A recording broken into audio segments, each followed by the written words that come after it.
Welcome to Oh Wow, That Really Happened. We're your favorite true crimes podcast and your weirdest Bible study. They sort of collide. I'm Julie. And I'm Desiree. And Julie, today's story is a little bit wild. We're talking about a locked room, a dead king, and no weapon or assassin in sight. But before we get started, there's a few things we should know and understand about the podcast. First, I may not pronounce every name and word like your pastor would, but until the folks of the story show up to correct me, we're just not going to worry about that, are we, Julie? No, we're not. Neither should you. And next, we're not making fun or trying to be blasphemous. But if you think about it, what's in the Bible ranges from a little bit creepy to totally weird to absolutely hilarious. And we're going to talk about all of it, and God can handle that. That's right. So let's get started. Julie, can you set the stage for us? Certainly. Okay, let's set the scene. Since the walls fell in the days of Joshua, Jericho, it wasn't much more than a pile of rubble and an oasis. But still, what had been known as the City of Palms had enough going for it in terms of location and resources that this is where King Eglon, but we're going to call him Lonnie, decided to build his fortified palace. And it's where today's story unfolds. Wow. So what's so special about this location? Okay.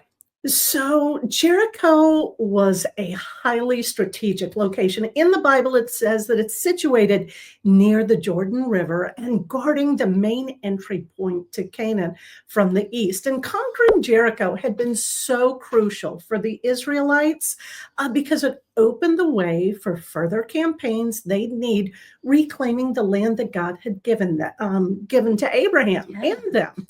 And just the fact that the city fell, it demonstrated God's power and set the stage for Israel's victory in the land that he had promised. And when Israel turned from the Lord and lost control over this piece of land, well, it demonstrated just how much they had fallen. Wow. So before Israel even has a king, they'd lost control of the miracle location, right? Right. God had given them on a silver platter, really, truly, didn't he? Pretty much, yeah. Pretty much, yeah. Huh. Just how bad were things for Israel, though? Oh, they were horrible. I mean, if a legendary Jewish sage called Rashi, he tells us that the Israelites were subjected to hard labor and heavy tribute. They were forced to perform basically demeaning, servile chores. So if we slow down and imagine the world that they lived in for nearly 2 decades, Israel has been crushed under the weight of Moabite rule, and the people, they're weary, and their crops and their livestock, they were taken as tribute, and worship of God was suppressed by foreign idols. And they lived in this space where they were in their homeland, but anything they had could be stripped away at any time. Vineyards, cattle, home, land, children, even national monuments could just be displaced at any time. And the wicked king had begun to rule in Jericho, the land God had given to one of Israel's son, Benjamin. And King Lonnie, he was Moabite. And well, really to understand how he ended up ruling over them, we've got to go way back to Moab. Yeah, because I've heard about Moab, and it feels like one of those names that just keeps popping up in the Bible. Aren't they related to Israel, and how? Okay, get ready because it's about to get insane. Moab's story, it begins in Genesis 19. After Sodom and Gomorrah, Lot and his daughters, they escaped to the mountains to a cave. Now, they could have gone back to Abraham, the adopted father / uncle, who begged God to save them. But they got it into their heads that they were the last people on earth. Oh, wow. So that tells you something is about to, like, it's a level of destruction they must have seen, right? Absolutely. That, like, under the dangers of giving up hope too quickly, almost no one had what happens next on their bingo card. Right. So instead of checking on family, Lot's daughters, they decide to take things into their own hands. Okay, so that sounds horrible. What did they do, dare I ask? Oh. Gross. So the girls decided to repopulate the earth Mercy. with the only man available to them at the time, their dad. Yuck. No, no, no, no, no, no, no, no. Oh, yeah. No. Oh, yeah, that really happened. So each of the girls gets him drunk and conceives a child with him. And that happens twice, I assume? Yes, it happened twice. That really happened. Oh my goodness, I can't. Sorry. Exactly. No, exactly. So the older daughter, she names her son Moab, which means from father. So she basically named her child incest baby. I mean, yeah, there's no other way to put it. So Moabites and Israelites are distant cousins, but like their origins, the relationship is complicated. Well, that's not surprising, but how? Oh my goodness. Okay, so rabbinic sources and Christian scholars agree that there's like this deep estrangement, but spiritual and political, between Abraham's line and Lot's. And their history is marked by conflict and suspicion, even rivalry and bloodshed.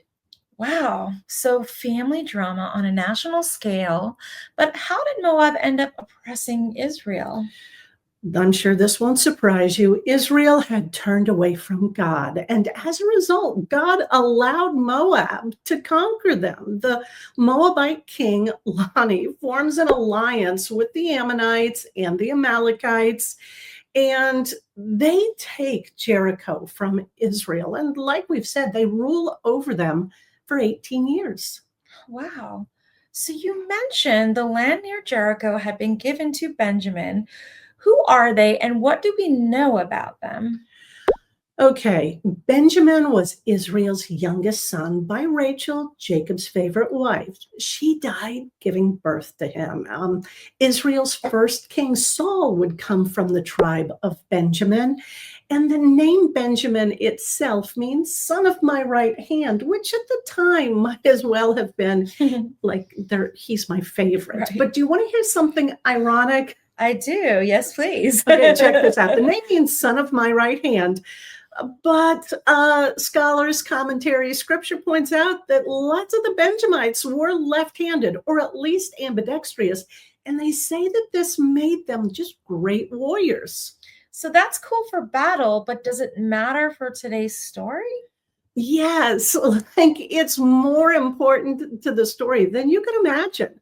It turns out that 700 left-handed Benjamite warriors could sling a stone at a hare at like 400 yards and not miss. And some think it was genetic. Others say it was deliberate training, like getting a switch hitter in baseball. But either way, it made them deadly and unpredictable in battle. Oh, so someone shot the king with the sling, right? No. Oh. No, but it still matters. I promise. It does. Okay, well, I guess I'm gonna trust you, Julie. Let's see how this goes. Yeah, thanks for that.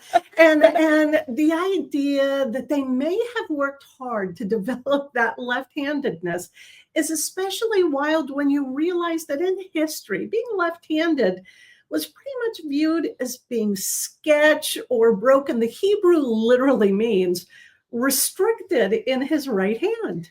So not his left hand works better. The right hand doesn't work. Why so much shade over the hand that people use? Truly. Aside from the inconvenience at dinner and superstitions, the left hand was the one used for unclean tasks, including hygiene, wiping bottoms in a pre-toilet paper world. Ew. Oh, no, we have no idea how good we have it, clearly. Back in the day, that must have been like so humiliating for the Benjamites. Well, you would think, but in typical favorite youngest child fashion, they just go to doing their things. So, like I said, it seems like they may have leaned into it. Okay, so this is hilarious, but I feel like we've gone down this rabbit trail a little far. This can't be related to a story about a dead king behind a locked door with no murder weapon in sight. But it is. It is. Oh my You're wrong gosh. again. You are. What?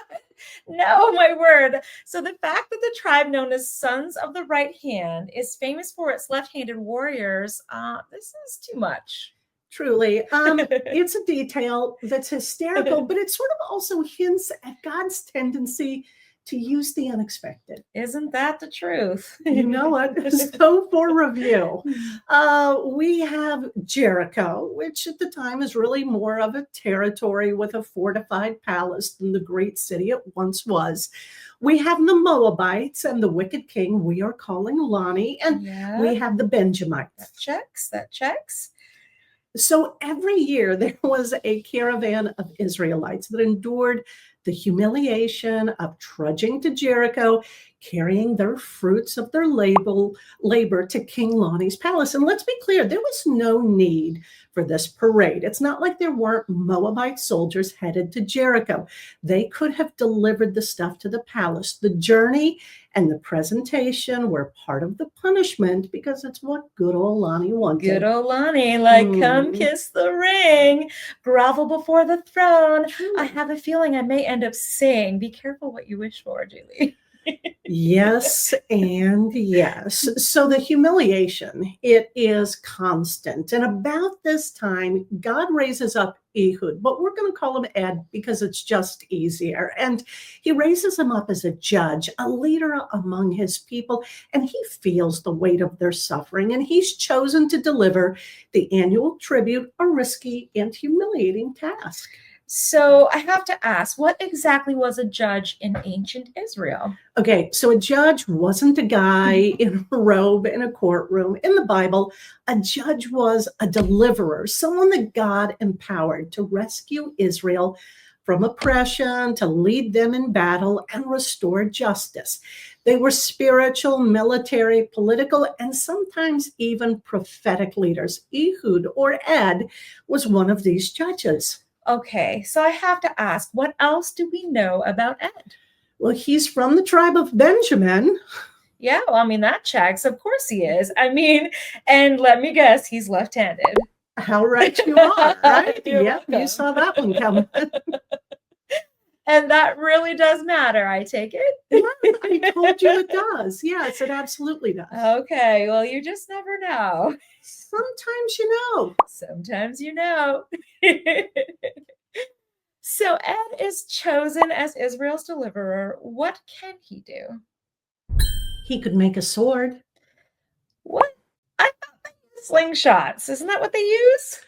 Well, apparently they also like to use knives, big ones. He made himself a double-edged sword about a cubit long. Okay, so talk to me about double edges and what the heck's a cubit? So a double edge means it cuts here and it cuts here. It's sharp on both sides.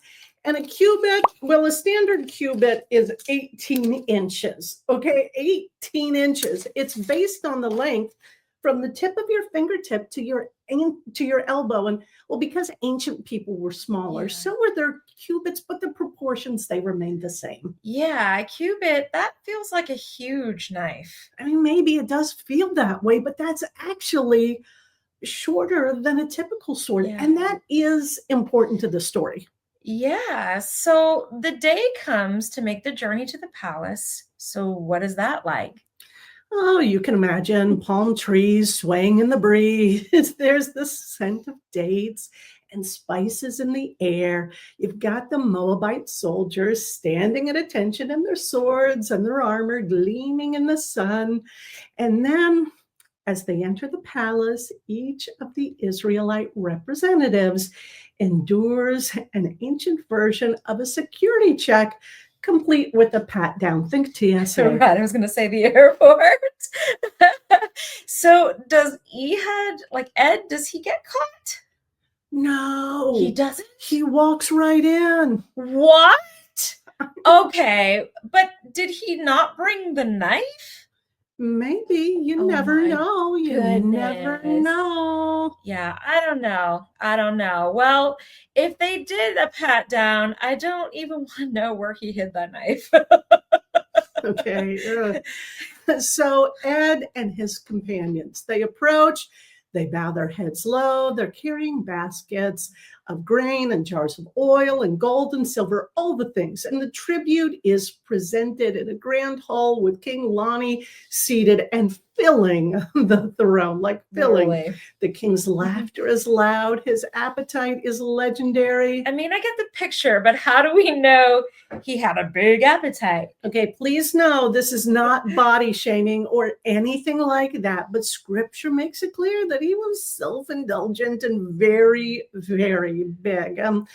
Anyway, so the Israelites were dismissed, but Ed, he comes back and he bows low and he says, I have a secret message for you, O king.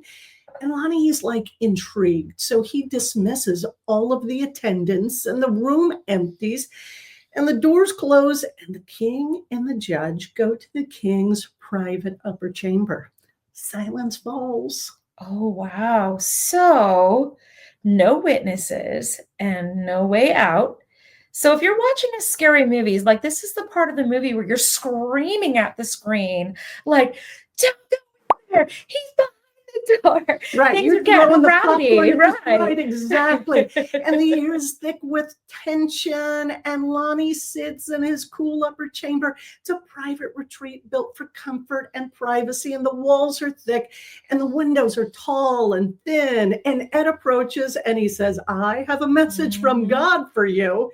And as Eglon rises, Ed draws his sword, and he plunges it into the king's belly. I mean, the text is graphic. What? Is that what it says? Yes. The Bible tells us that Lonnie was so obese that the blade and the handle that they went all the way in and the wound closes over the sword. There's like no visible weapon. Like maybe there's not even blood on Ed's hand. It just sort of engulfed it. I mean, that's 18 inches, the whole thing? The whole thing, yes. Oh, yeah. And so the king's private chamber is locked from the inside, and the guards are whispering, and they're like glancing at each other and shifting from foot to foot, like they're going, what do we do? And they're embarrassed because the king has been in there like a long time, and everyone assumes that he's well occupied. But the truth, it is far more shocking. So the king's staff just waits outside, thinking he's on the toilet. It gets awkward. What's taking him so long? The king didn't have a cell phone like my husband in the bathroom. I know. It's a whole thing. It is a whole thing. No, seriously, he's taking so long because he's dead. He's on the floor dead. So King Lonnie is dead. The weapon's gone, and Ed just walks out. I mean, not quite, but sort of. Ed very responsibly locks the door behind him and escapes through the porch and maybe uses a balcony or a secret passage, but he goes. And meanwhile, Lonnie's servants, they return, but the doors are locked. Here's where the story gets extra funny. I mean, how could it get crazier or any more funny than it already is? Well, here we go. So the servants, like you said, that they assume the king is relieving himself in the cool chamber, right? Mm-hmm. But ancient etiquette and like commentaries note that meant that you never disturb the king in the bathroom. Something kids just don't understand today. They sure don't understand. So they wait and wait. And the awkwardness, it's almost like a movie. Imagine the royal staff whispering outside, debating whether to interrupt or what they think is a private moment. And they're waiting and eventually doing their own version of the potty dance, telling each other, I'm not going to knock, you knock. And the Bible tells us that they waited to the point of embarrassment. That's hilarious. But why would they just assume the king was going potty? Well, based on the biblical account, there's probably a substantial smell. What? Yeah, Oh, truly. oh, Well, Judges 3 tells us that the knife, after the knife went in, it closed in over it, and the king's bowels discharged. Say it with me. There are no unimportant lines in scripture, and the smell probably helped Ed escape. right. Meanwhile, they're just standing there looking at each other going, I'm not going to knock. You're going to knock? Should we knock? Is he okay? While they're doing that, Ed is long gone. Oh, right. In fact, they waited to the point of embarrassment before going to get the key. But you said he went through security, so how did they not find the sword? Okay. So remember how we talked about left-handed people being viewed as sketch or gross? Yeah, I remember that very well. Yes, of Okay. course. So here's the thing, that it was unthinkable to the Moabite guards that a left-handed grossy could have been sent to stand before a king. Okay, but help me understand. How did that get him? Like, how did that help him get the knife into the palace? Okay, so of course, so people wore their swords on the opposite leg of the hand that they would use to draw the sword. So Like, so the why? opposite. Well, imagine trying to draw like an 18-inch sword from the same leg as the hand that you'll use it with. Like, you can't do it. Try it. Yeah, You can't. no, there's absolutely no like way. it's like It's impossible. Your arm doesn't bend like that. It's not gonna 100% work. right. So Ed, being left-handed, he strapped the sword to his right thigh under the clothes, and guards would check the left side, never suspecting anyone standing before a king would carry a weapon on the right. Right. So their attitude towards left-handed men let someone just walk right in, kill King Lonnie, and escape to Gilgal. Pretty much. Yeah. Wow. And by the time they finally opened the doors, like, Ed had escaped. Lon is dead, the perfect crime. No one saw him. No one saw the weapon. No one saw the killer leave. Like, the only clue is a locked door and just a whole lot of embarrassment. Yeah, honest. So I have to know what happens next. Does Ed actually get away with it? Yes, he does. No, he He doesn't. did. He got away with it. He escapes past the idols of Gilgal. What? Okay, so these were likely like stone monuments or pagan statues marking the border. Some scholars believe that these idols were monuments to Moabite victory, and they were daily reminders right in their face of Israelites' defeats. Yeah, didn't really important things happen for the Israelites at Gilgal? So many, like Yeah. so many, 100%. Gilgal is a place loaded with meaning. It was also the site of Israel's first camp after crossing into the Promised Land. It's where Joshua led Israel across the Jordan, and the first thing they did was set up 12 stones at Gilgal, one for each tribe. It was a memorial to God's faithfulness. Yeah, so it went from memorial stones to pagan idols. Didn't something else happen at Gilgal? If my Again, yeah, still more. Definitely. It's where the Israelites were circumcised and renewed their covenant after coming out of the wilderness years. And that's where they celebrated Passover. Yeah. Manna stopped. So Gilgal had been a place of new beginnings, but now under Moabite rule, it had become a place of humiliation marked by pagan idols, right? Truly. And Ed's escape through Gilgal is like a return to Israel's roots, the faith, a reminder that God can redeem even the most defeated places. And as Ed passes them, he's not just escaping, he's symbolically reversing Israel's shame, moving from a place of defeat to deliverance. And it was the place of previous Hebrew victory and covenant renewal. And it's like all going through there. So as Ed runs past those idols, he's running past Israel's both his history, the victories, and ultimate failures, big time failures. Right, just going right by him. Yeah. And like, imagine the sun is setting over the Jordan, the stones of Gilgal, they're casting long shadows, and Ed's heart is pounding, not just from the escape, but from the weight of what's at stake. Yeah. He's running for his life away from Jericho and towards promise. Wow, so many questions. So I guess, what does Ed do next? Where does he go? isn't his family's land right there in Jericho? I mean, he's got to go into hiding, I would assume. Yes, Benjamite land surrounded Jericho. No, he doesn't go home. He heads straight for the hill country of Ephraim. So why Ephraim? There's several reasons why. So Ephraim made sense because the rugged, hilly landscape made it difficult for enemies to pursue or attack quickly because there were natural protections and defensible positions.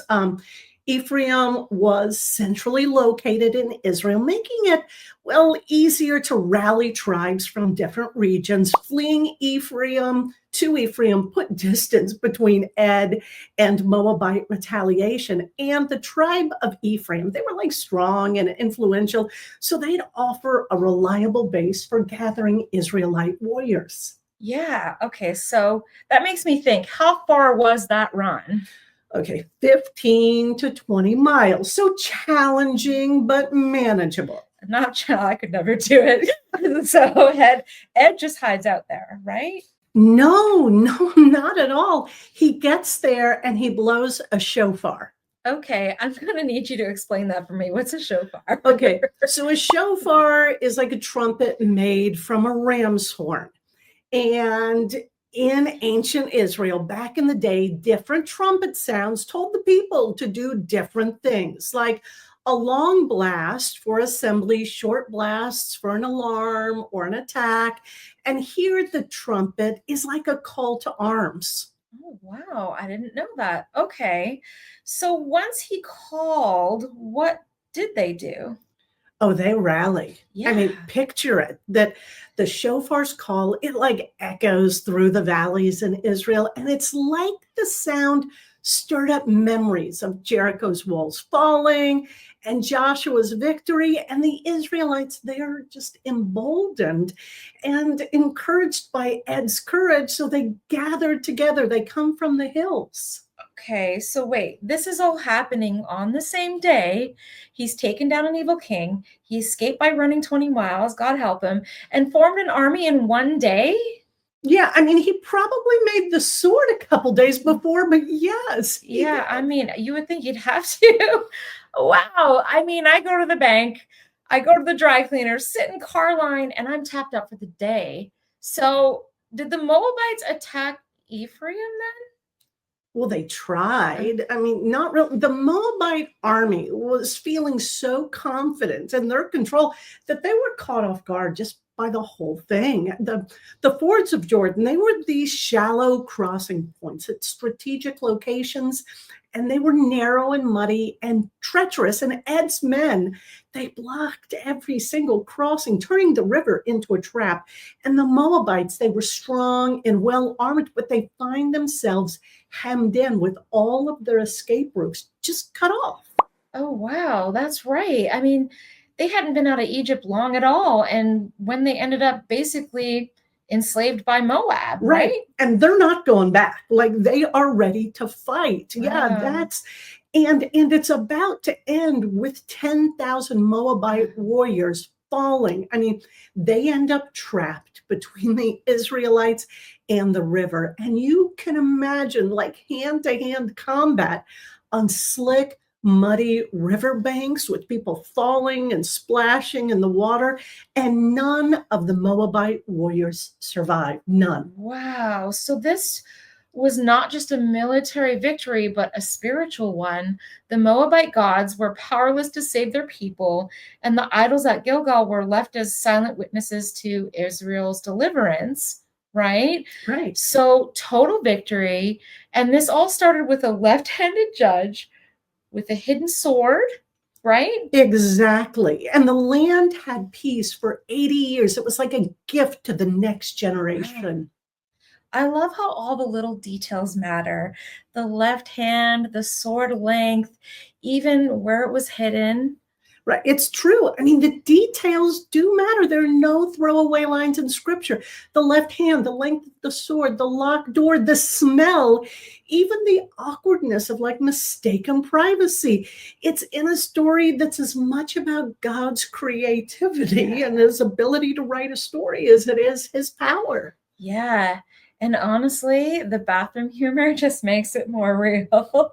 Sometimes the Bible is so much more clever and funny than we give it credit for. Oh, absolutely. And there's a little bit of gross in there for the junior high guys. So yeah. next time you find yourself waiting outside a locked door, wondering what's taking it so long, you'll have something to think about. Oh, wow. Yeah, that really happened. Then, and for more on ancient context and just the story from scripture, you can check out Judges 3 for the Eglon and Ehud. Of course. And I'll never look at a locked door the same way again.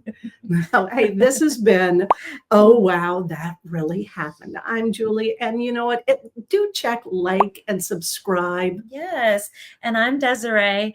And if there's any stories that you would like to hear on, oh, wow, that really happened podcast, just comment down below in the comments. And we'll be sure to look into it. And we do have some real whoppers that we're going to do in the future. And it's going to be really fun. So I'm looking forward to it. Are you? It's going to be a blast. Thank you so right. much. And we appreciate it. Again, like and subscribe to, oh, wow, that really happened.